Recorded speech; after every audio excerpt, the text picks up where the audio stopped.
Let's get into today's news. And yes, today we have to head back to New York. Why are we going back to New York again? Obviously, you all know why. It's to speak on Letitia James. And why are we still speaking on her? Because I think it is only right and appropriate that we give her all the attention that she wanted. Remember, she wanted to be in the national spotlight as this big national politician who is known for taking down Trump. This is what she ran on, right? She wanted to create a name for herself off the back of destroying Donald Trump. But it looks like the shoe is on the other foot, and she is now reaping what she sowed. So before we get into the actual news and the meat of today's video, what I want to do is play a clip. Many of you all have seen this already because I played it on previous live streams. But this is a quick, I think the word I'm looking for is montage of clips put together, in which Letitia James very gleefully would talk about taking down Donald Trump during her campaign while she was running to become AG.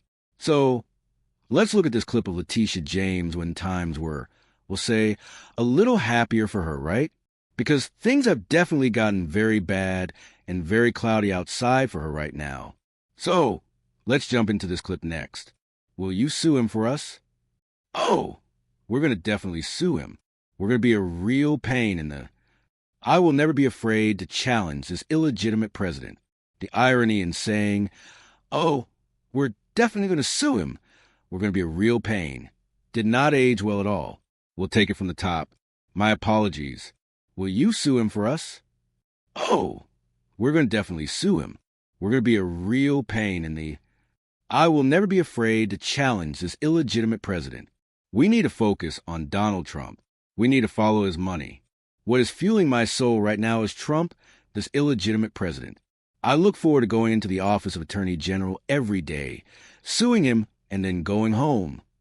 And you are an illegitimate Attorney General, and I look forward to coming into my office every day, making videos about you, and then going home. How the tables have turned. They have definitely turned.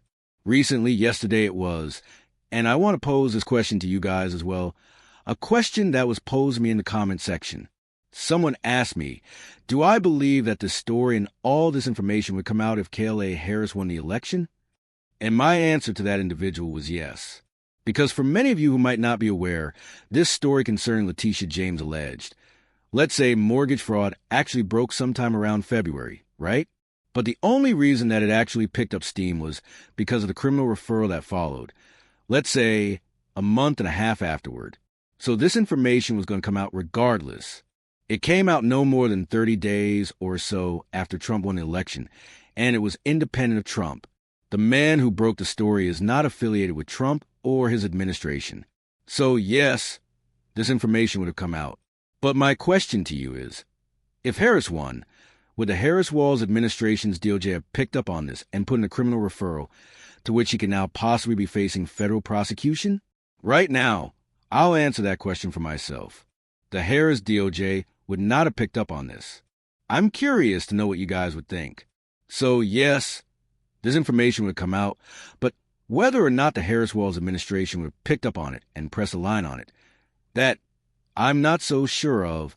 But now, concerning and going back to the individual that broke this story originally, I want to play a news clip for him here. I want him to speak for himself and talk about this bombshell information that he revealed on Letitia James that has now turned into a criminal referral that could come down the pipeline and become an actual federal indictment on mortgage fraud. I want to play this clip here because he speaks on some things that are very interesting that's going to bleed into the insurance fraud allegations. So let's get into this clip of that man next. All right, we have a great guest tonight. Sam Anner is a forensic accountant who has a very colorful past we'll dig into here in a bit. He is the man that dug all of this up on Letitia James. He's the source of all this information. Sam, thank you so much for joining us here on the set. Thank you for having me on, sir. You're a New Yorker. You live right down the street, and this is some fantastic work here. I want to start and get into the specifics first. Starting with this Virginia property that she claimed as her primary residence while she was... this is Norfolk, Virginia. This is probably a 5-6 hour drive. Claiming it's her primary residence while she's the AG of New York. From your report, you say James signed a specific power of attorney declaring her intent to make 604 Sterling Street in Norfolk Virginia her principal residence, a legally binding statement that may have automatically vacated her position as New York Attorney General under Public Officers Law 30, a declaration that came just 45 days before she launched her civil fraud case against Donald Trump. Tell us more about what happened in Virginia here. She purchased a property with a relative. This is in 2023, a few weeks after she closed, right before the Trump trial, and filed documents with the county clerk's office on the power of attorney. She represented that she intended to use this property as her primary residence. Now, there's two problems with that. The first problem is she lied on a power of attorney. Would anybody really believe that she was going to move to Virginia in the middle of the Trump trial? The second part is Section 6 of the mortgage states that the borrowers, meaning her and her niece, have to occupy the property as their primary residence within 60 days. Not one or the other. Both. Wow. She never at least occupied it, right? And why lie? Lower interest rates. Lower interest rates. I want to move on here. Let's talk about Brooklyn, New York. This is her actual main residence. She walked out of this house this morning, a townhouse she owns. It's a multifamily home. You discovered James has been claiming that her townhouse is a 4-unit dwelling when it actually is 5 units. Why would she do this? To obtain lower mortgage rates. Again, motivation. If it's 1 to 4 units, it has different underwriting guidelines, and also insurance too, by the way, insurance fraud. Whereas if it's 5 or more units, it's considered a commercial property and also subject to different insurance guidelines. She repeatedly lied because there's a certificate of occupancy that states that it's 5 units. In New York, that rules. It's unbelievable that complaints were filed with the Department of Buildings and they wrote it off as a minor problem, minor error, where every other landlord in New York, if you pull that stunt, illegal conversion, having a building that's different from the certificate of occupancy, they will fine you. They will make you alter the building. She's flat out lying on these documents. She didn't deny anything about it. Now, I want to stop right there. Let's stop right there and backtrack to where he spoke about insurance fraud. He touched on it lightly, but I want to go into this article here that dives a lot deeper into the allegations of insurance fraud, which is more than likely the case if we're following the pattern of things concerning her behavior logically. So now, that's what I want to do next. Let me pull this article up for you guys right now. Here's the article that really breaks down the insurance fraud allegation, and it's titled, New in the Letitia Files. Did New York Attorney General Letitia James commit insurance fraud too? It looks like it. Let's dive into this to really break down what's going on with these insurance fraud claims. And the article reads as such. Firstly, disregard James' claim of residence for a home mortgage in Norfolk, Virginia. Whether a home is owner-occupied or not plays a significant role in how insurance companies determine rates of homeowner insurance. Owner-occupied homes, the primary residence in which the homeowner actually lives, are typically considered lower risk by insurers. They believe that these homes are better and regularly maintained and monitored, and that issues like water damage, fire, or theft are more likely to be caught early or prevented altogether. And that makes logical sense. As a result, insurance premiums for owner-occupied homes are generally lower.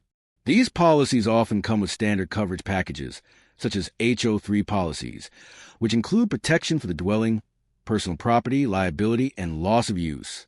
The article continues to read, in contrast, non-owner-occupied homes such as rental properties, vacation homes, or vacant houses pose a higher risk and usually come at a higher premium.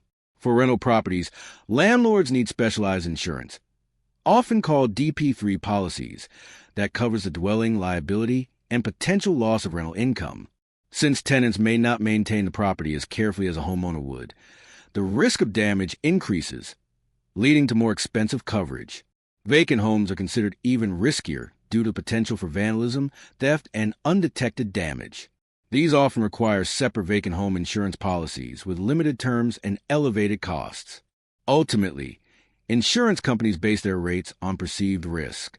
Whether or not a home is owner-occupied is a key factor in that calculation.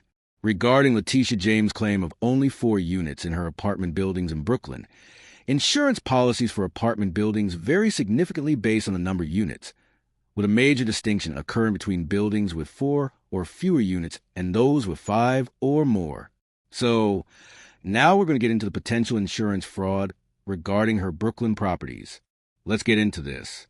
Properties with up to 4 units, such as duplexes, triplexes, or fourplexes, are typically treated as residential properties for insurance purposes.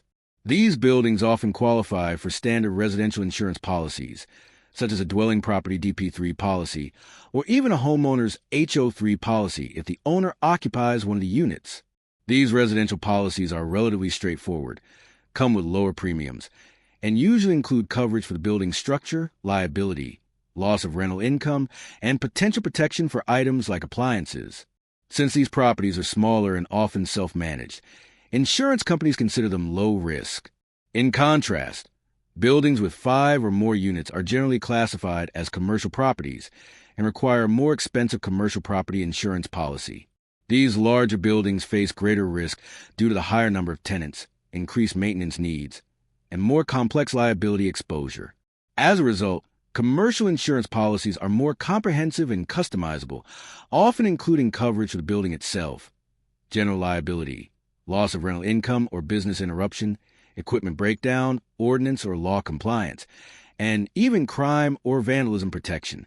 The underwriting process for these policies is more rigorous and may involve property inspections or detailed financial disclosures. Because of the high risk and the broader coverage, premiums for commercial apartment insurance are typically much higher. And that is what Letitia James will most likely want to avoid by representing the apartment complex that she has as a 4-family unit when it was indeed a 5-family unit. The article continues to read, in many cases, these properties are managed by professional firms rather than individual landlords. Understanding the difference between residential and commercial classification is essential for property owners to ensure they have the appropriate coverage to protect their investment. By misrepresenting both the residency status for her Norfolk home and the number of units in her Brooklyn apartment building, Letitia James may well have broken the law. And most likely, honestly, that's the only logical conclusion that there is, because why would she represent her Brooklyn units as a 4-family unit when clearly they were 5-family units as classified by the Brooklyn Bureau? You wouldn't take out insurance for a 5-family unit knowing how much of a pain in the behind it would be to get that kind of coverage, and not only how rigorous that process is, but how much more expensive it would be. She wouldn't do that. She's representing her unit as a 4-family unit when it is a 5-family unit. Therefore, I'm going to get insurance under the guise of it being a 4-family unit. That's only logical that she would do that. The same thing concerning her home in Virginia. So, it's more than likely that if you look deeper into this, especially if the federal indictment comes down and now folks are prying more into her finances, into the insurance on the property, and so on and so forth, I think that once you pull the veil back, we're going to find more and more fraud. And with all that being said, that does it for today's news. So, please hit the like button on your way out. Subscribe to the channel if you're new to the channel. Share this video on your social media platforms.